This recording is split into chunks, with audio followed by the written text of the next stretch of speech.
students, for our class number 28, Ecclesiastes, okay, and part 2. We covered Ecclesiastes 1 yesterday. Today we'll cover Ecclesiastes 2. So what we're going to do is, okay, cover 3 and 4, and then we go topic wise, okay, on the book of Ecclesiastes. Maybe we'll have about 34 classes, so maybe another 6 classes or 3 weeks, and we'll be through with this semester of Bible college. Are you excited? So you're not going to get any assignment today.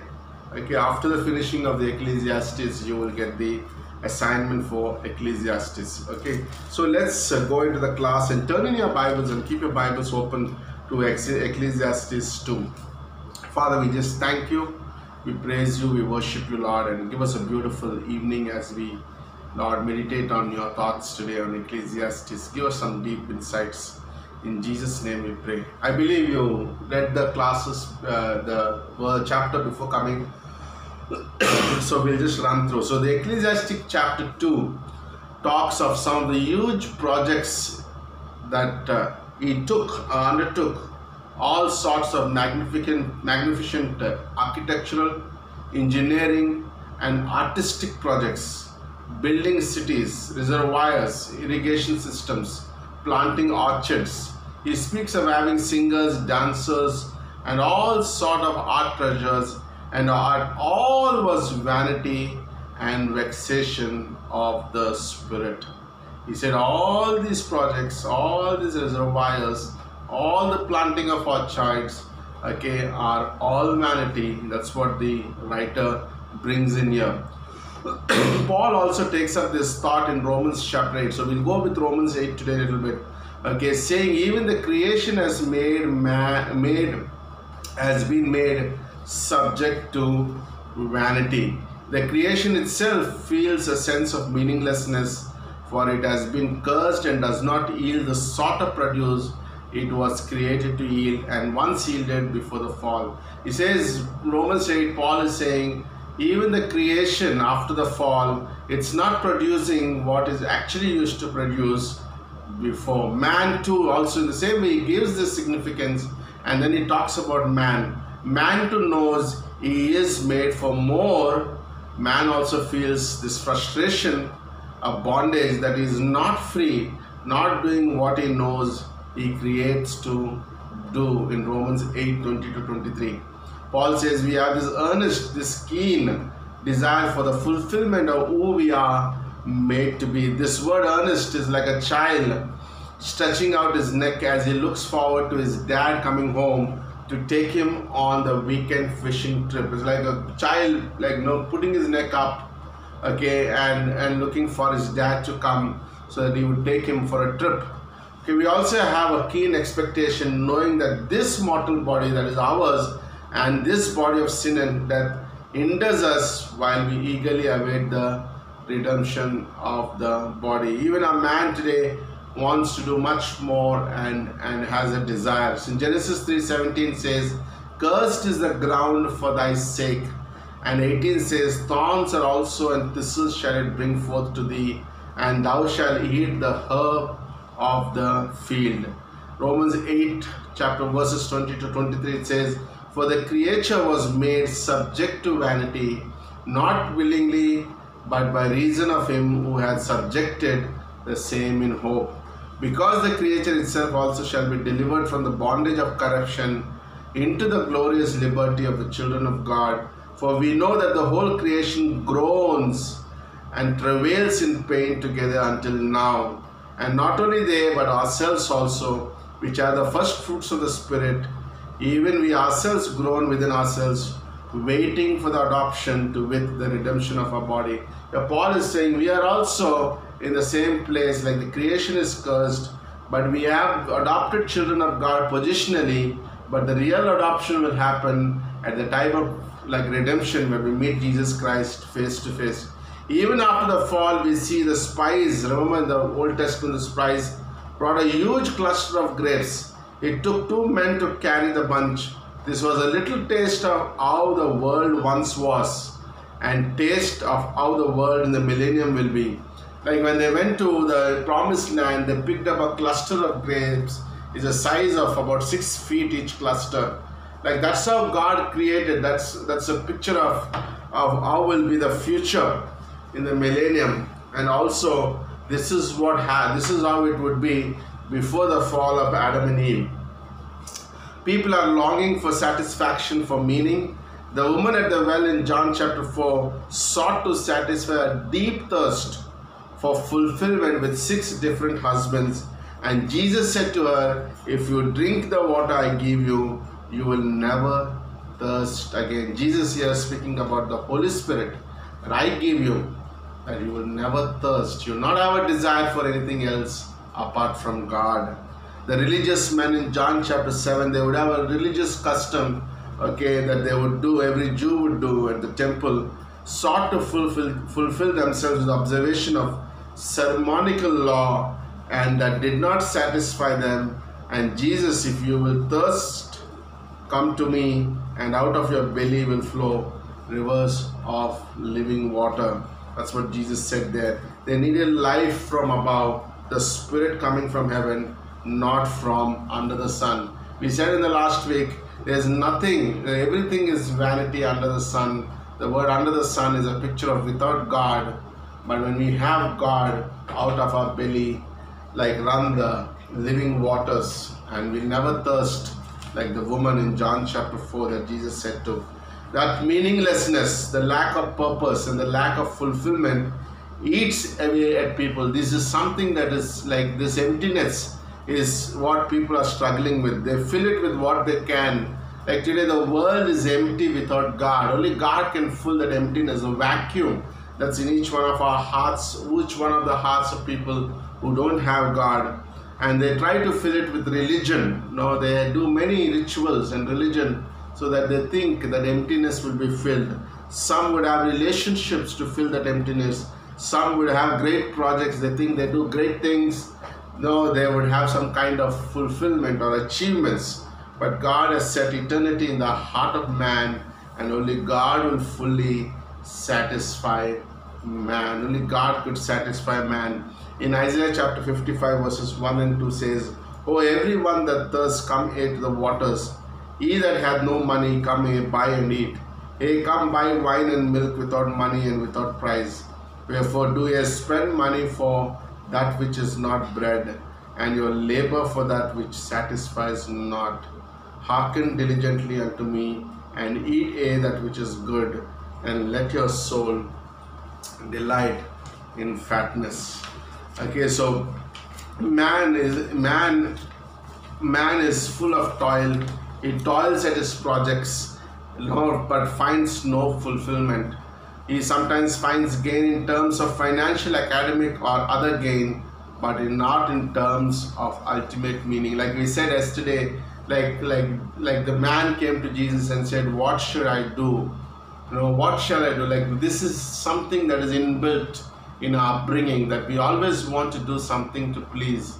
But Jesus said, you don't have to do anything but to believe the one who sent us. Isn't that amazing? Like that is a very difficult thing. I remember coming from a Hindu family, and to believe Jesus was so simple, because all 20 years we were doing so many rituals to please God. But Jesus says, come unto me, just believe upon me, and I will take care of the rest. Isn't that beautiful? Isn't it? Isn't that simple? Like Jesus said, believe and abide. Okay, when you believe, you abide. What is the ultimate purpose of life then? How can I avoid getting an A on all my exams and flunking life? Like people get the best education, but they spend the eternity in hell without knowing the purpose of the life on this earth. Who created them and where they come from? What is their purpose on the earth and where they are going? We ask, what is life's meaning? And life asks back, what is your meaning? So many are taken up with breads and circus. The Romans used to say, give the public bread and the circus, feed them and entertain them. Have vada pav and cricket, or hamburgers and Hollywood, or vada pav and Bollywood, and they won't have time to think about bigger questions. That's why today devil is tempting the world. That's why we are in this world but not of this world. People are so busy with the entertainment, like a circus and food. People are looking for next best hotel to eat food and the best circus that they can have entertainment through Bollywoods and Hollywoods. So that they don't have these questions to be posed in their mind, so that they don't ask how they came on this earth and the purpose on this earth and where they are going. When Moses went to Pharaoh to ask him to let his people go that they may worship God, they set burdens on people saying they were idle and should not be thinking of worship. Like busyness is the biggest idol today in people's life. Like you often ask people, hey, can I meet you today? The first word that comes is, no, I'm busy. Busy is the greatest idol, that people have no time to think. If you ask people to go enroll yourself for Bible college or come for an outreach, the first word comes is, I'm busy. Like we sometimes do not prioritize our lives, what is important, and that's so important to, we don't want to be caught up like the world being a Christian. The world has a million diversions to cover the deep aching void of the human heart. This abyss or void can only be filled with God. There's an emptiness only God can fill in your heart. Life at its basis is tragic. Job realized that and did not turn from this reality. His friends would not look at that reality, but it brought Job to the point that he realized that life has no answer except the intervention of God. Life has no answers. Life without God has no answers. I remember life is going like a motion, just going like a movie, just going without God. But when God comes, then we have a purpose. We know where we are going. Our direction is diverted. And that's amazing, intervention. Apostle Paul, who was killing Christians. He didn't have a purpose. He's just like a wild man killing people until there was an intervention of God. That's so important, that are we awaiting? Are we looking for that intervention of God in my life? That's what happened to Moses. He was in the desert for 40 years. And one day there's an intervention of God in the burning bush, and so to Abraham and all of that. And that's when the change happens, which we know, the redemption that is in Christ. Solomon also did not turn from the reality of the meaningless in life and left us to say that without God, life is meaningless. Imagine Moses turned to the intervention of God, and God could do something greater for his life. So man's problem is not that he is not satisfied. The problem is he is lost. It is not that he has not unsatisfactory life and Christ will give him greater satisfaction. But the problem that man need to come to a point that he is lost. Once he knows that he is lost, then he could be saved. Man's problem is lost. The human heart is corrupt. All men from Adam have inherited the corruption. That which is crooked cannot be straightened, and that which is lacking cannot be counted. Man, no matter how hard he tries to, cannot find that fulfillment, for he is made in the image of God. Only the one who is made in his image can satisfy our hearts. He is made to walk a life that is upright, but because of the crooked, sinful nature, he cannot and will not walk rightly. He is a sinner by nature and sinner by choice. Ecclesiastes 1:14 and 15 says, I have seen all the works that are done under the sun. All the works I have seen under the sun. Behold, all is vanity and vexation of the spirit. That which is crooked cannot be made straight. That which is wanting cannot be numbered. Even in a casual observer of humanity can see that which is lacking cannot be counted in this world. What lacks today in politics, national governments, healthcare, infrastructure, business ethics, equality in society cannot be counted. Or read the newspapers, visit the prisons, we can see that which is crooked in this world, we cannot straighten. There are things in this world that cannot be straightened. Okay, that's why we wait for a coming kingdom that will be perfect in the 1,000 years reign.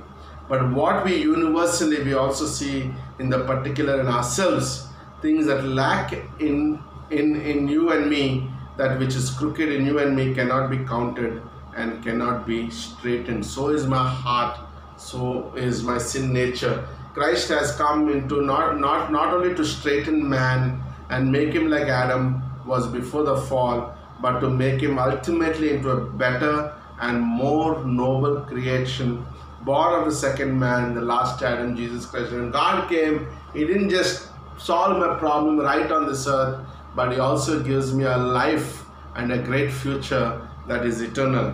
The wind whirls about continually. Solomon describes the cycle of a wind which whirls about continually towards the south and turns again towards the north. He speaks about the wind that goes round and round from south to north in Ecclesiastes 1:6 and 1:9. It says the wind goes towards the south and it turns about into the earth.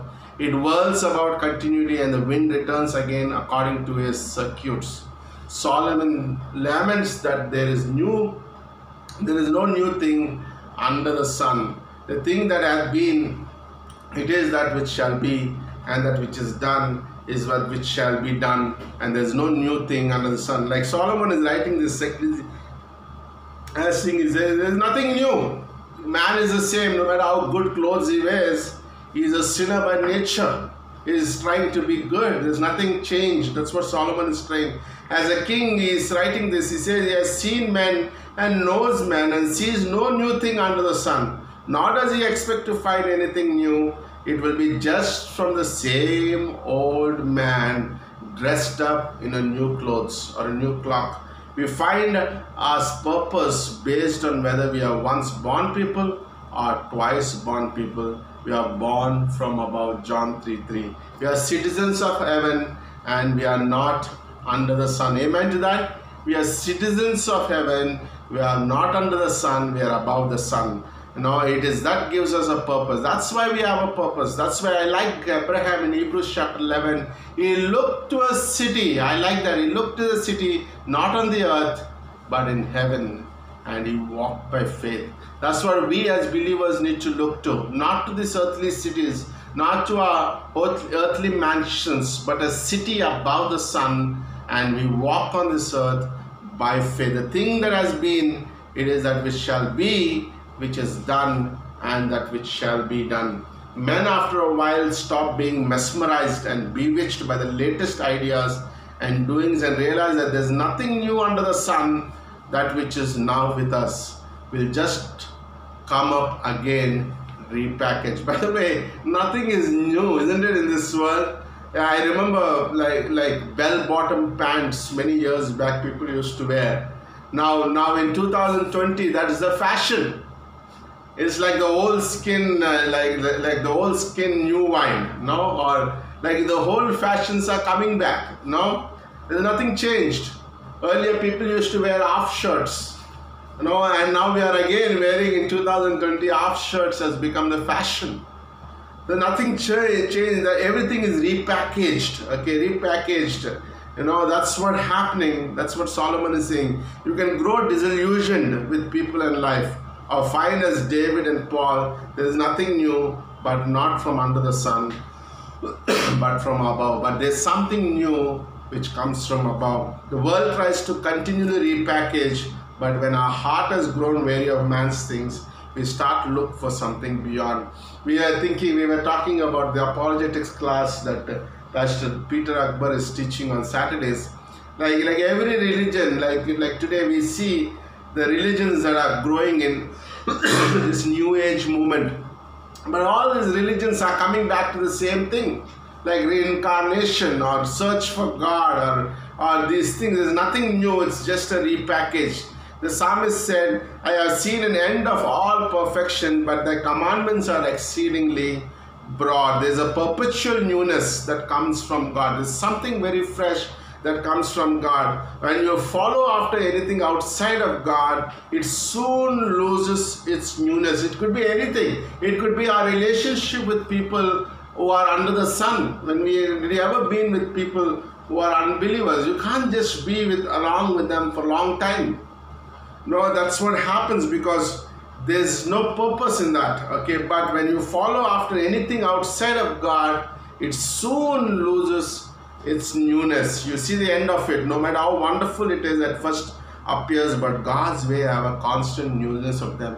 In the same way, anything that we do as a believer apart from God's help God's glory very soon will be fade away.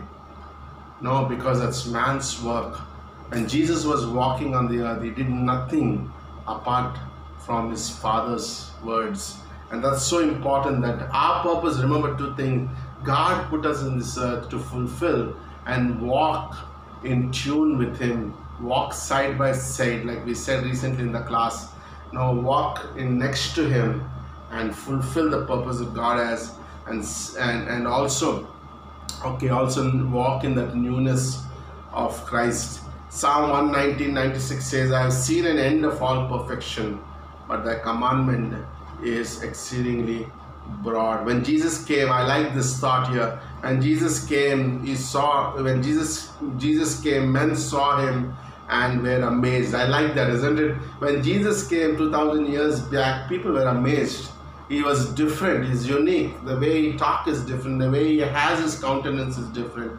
They saw something new, something that has not been and that shall not be again. The disciples saw behind the man from Nazareth and saw something different. That's why these 12 disciples followed him, because they saw something. By the way, people see the same today. They want to see something different as a leader, as a believer. Why they want to follow the God that you and me follow? Because they want to see something different in our lives. The Pharisees and others also saw him and were amazed. Then their prejudice and suspicion took over, and they said, no, there is no new thing under the sun. Is this not the Joseph's son? Come on, don't say it's nothing new. Is this not the Joseph's son? Are not his brothers or sisters with us?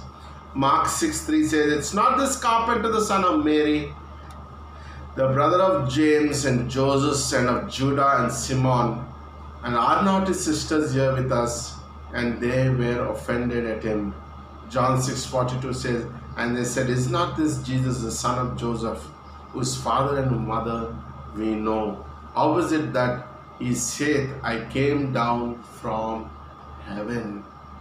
But the disciples saw him at times, like Nathanael said, can any good thing come out of Nazareth?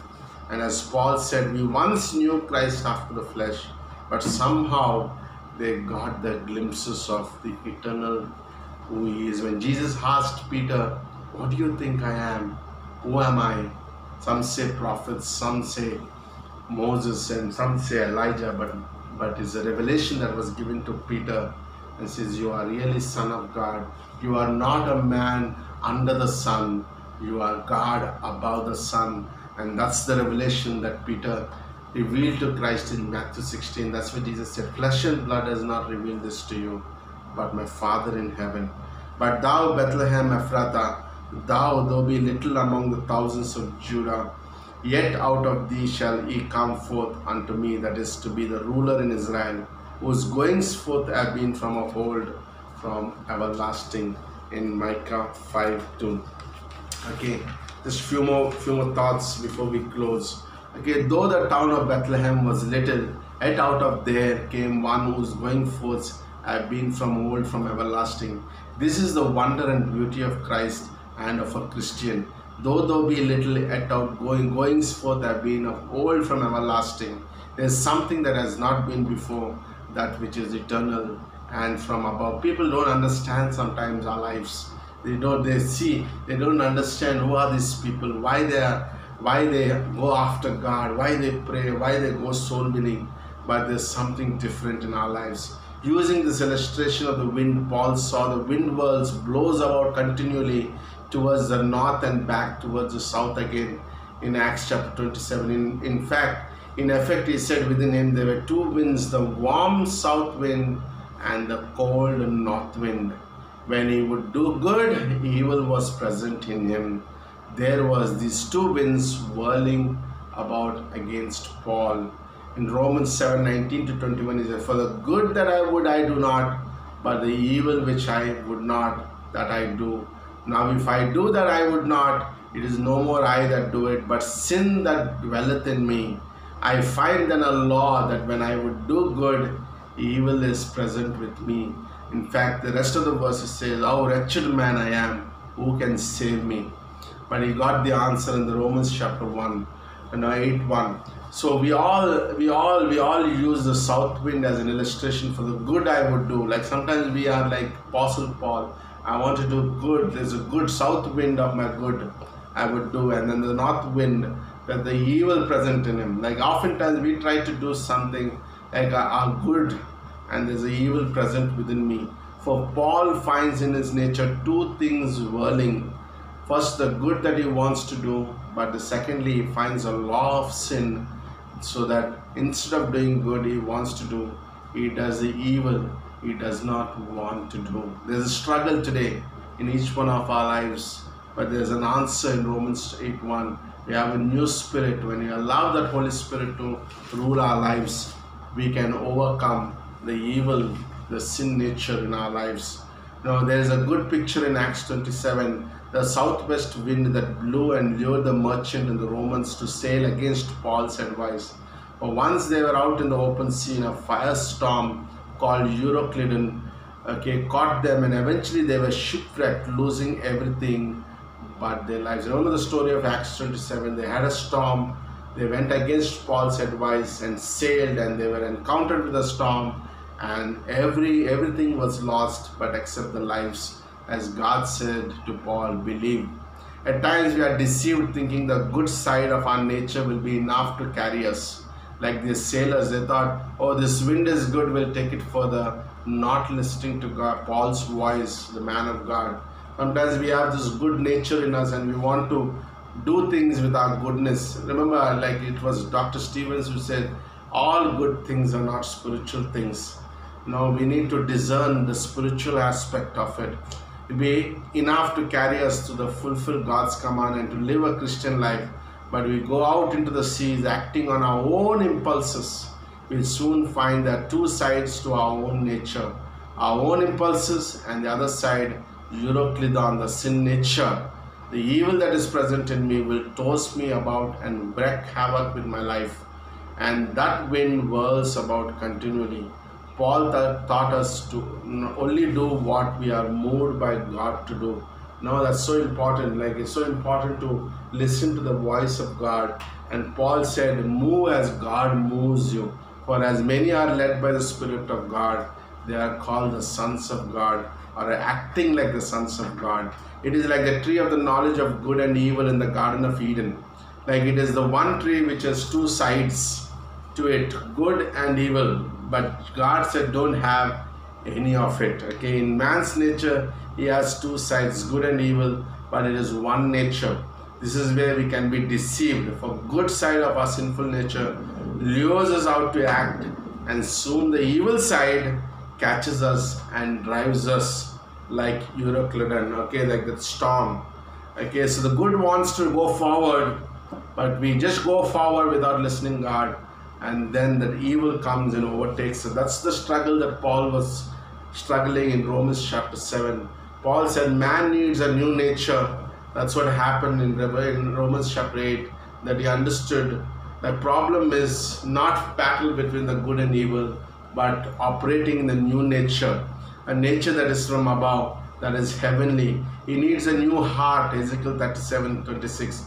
Okay, all the ritual rules and reforms of man cannot straighten out which is within the man. If we live in the Spirit, let us also walk in the Spirit. Galatians 5:25. Since we have, when we become a believer, there's a Spirit in us, and we can walk in the Spirit, so that I don't fulfill the desires of the flesh, like we said in the New Testament class last week. John 3, we see Nicodemus startled at Jesus being so direct with him.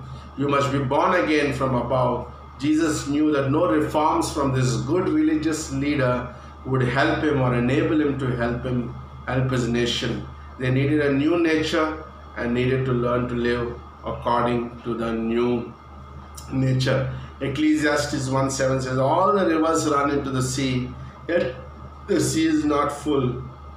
Unto the place from where the rivers come, there they return again. Here is a water cycle which Solomon describes here in few words. The rivers come from the rain and they flow down to the sea. From the rivers that flowed into the sea, there is evaporation from the sea. So to form the clouds from where it came. Man's source is God, and he rushes as a river downstream to his source until he reaches into the sea and joins with the sea. I like this illustration, isn't it? Like with the rivers, and we go to the source, there it is still a river, but soon gets lost into the sea. So you cannot tell the river from the sea. Man, when he is abandoned to God, when his life is hid with Christ, in God finds again his origin and purpose in union with Christ. Ecclesiastes 2:11 says, "In mine heart go to now, I will prove thee with mirth. Therefore enjoy pleasure, and behold, this all is vanity." Solomon said, "I will enjoy pleasure," but he, like many people, found the problem of the pleasure. These words don't seem to go together, problem and pleasure. Solomon decides to pursue pleasure. As a wealthy king, there are no limits to what pleasures he can try. He got men singers and women singers and the delights of the son of man and musical instruments and then all of the sorts. I met a man recently. He said he had a lot of understanding, lot of knowledge, but he said, "Pastor, I don't want wealth. I know what man could go to an extent when he has so much of wealth, no matter how deceitful that wealth is, you know." And he gathered all sorts of gold, silver, noble treasures from far countries. Then finally says of it all, this is all vanity. That's what the Solomon's life is. Like he had everything, but he came to a conclusion that this is all his vanity. It is all chasing after the wind. Frank Boreham gave these 3 principles as a guideline for legitimate power. Gideon, when Gideons were asked to reduce the army, number 1 is Gideon. When Gideon was asked to reduce the army from 10,000 down to only 300, God gave him an unusual way to filter the men he wanted. By the way, this is an amazing principle for all of us. Anyone who drank from the water with his hand, keeping his eye on what was around him, was to stay, of which only 300 remained. He uses this as a picture to teach us. This is a very interesting principle. God said to Gideon, now out of the 10,000, I'm going to only choose a certain group of people or a certain number of people. And he allowed them to have water. And whoever drinks water directly, okay, without taking the water in his hand and keeping his eyes on the enemy, okay, they would be disqualified. And the one who keeps his eye on what was around him was to stay. So 300 people remained. And the picture to teach us is anything that refreshes you without diminishing or distracting you from the final goal is a legitimate pleasure or a good pleasure. Okay, anything that refreshes you, it's good. Anything that refreshes you without taking away from the purpose that you have or a goal that you have is a legitimate pleasure. That's what the principle here is. Like, you know, like these 300 men, they know their goal, where they're going, and they're going to, and they didn't, like, even they needed water. That is a tremendous pleasure at that moment after walking for many days. But more than that, they also know they're into the enemy's territory and they know why they are. And that's so important. Okay, of course, we must first know what is our final goal. If you have not defined pleasure and goal for your life, you should give it some thought and write it down. Only then will you know you are being distracted from it. The second illustration, that is David water. When David was on the run from Saul, he desired to drink from the well at Bethlehem. Unknown to him, his men broke through the enemy's defense and took water from the well. David realized they risked their lives to fulfill a desire he had, would not drink it but poured it out on the ground. That's a very important. When David felt like drinking the water from the wells of Bethlehem, some of his men heard it. They went, they put their lives on threat, and they just bought that water, and David refused to drink. The principle is, if you jeopardize the sacred right of another, your pleasure is not legitimate pleasure. It's so important. Like like you are putting in somebody's life in risk, and you're enjoying that pleasure. it's not the legitimate pleasure. By the way, at this point, David has been acted very well. Later on, in the same area, David allowed Uriah to die for his fulfilling his pleasure. So this is amazing principle for all of us. And meaningless does not come from being weary of pain, but from, sorry, the third one is honey. The proverb says, if you found honey, eat as much as you need. If you eat too much, you will vomit it up. Any pleasure, however good, if not kept in balance, will distort reality. Isn't it? We said eating is good, but anything too much is very dangerous. I love honey, but too much honey is also dangerous. Okay, there's a time to walk into the place of worship. There's a time. Anything too much is very dangerous. There'll be time God has given. Too much breaks are dangerous. Too much anything is dangerous. In a sense, we need to have a balanced life. In Proverbs 11:1 says, like our life need to be balanced, and that's so important. Okay, that's what I like, the way we operate in this ministry, that we have like God as a relationship first and other priorities before anything else comes. So all pleasure comes at a cost. For the true pleasure, you pay the price before you enjoy it. For the false pleasure, you pay the price after you enjoy it. All pleasure comes at a cost. The closer you draw to God, a good pleasure, the closer you will draw to the heart of God. The closer to the false pleasure, the far you would go from God.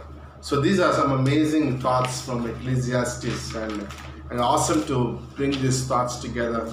So see you again. Okay, so next week for continuation of the book of Ecclesiastes. Amen.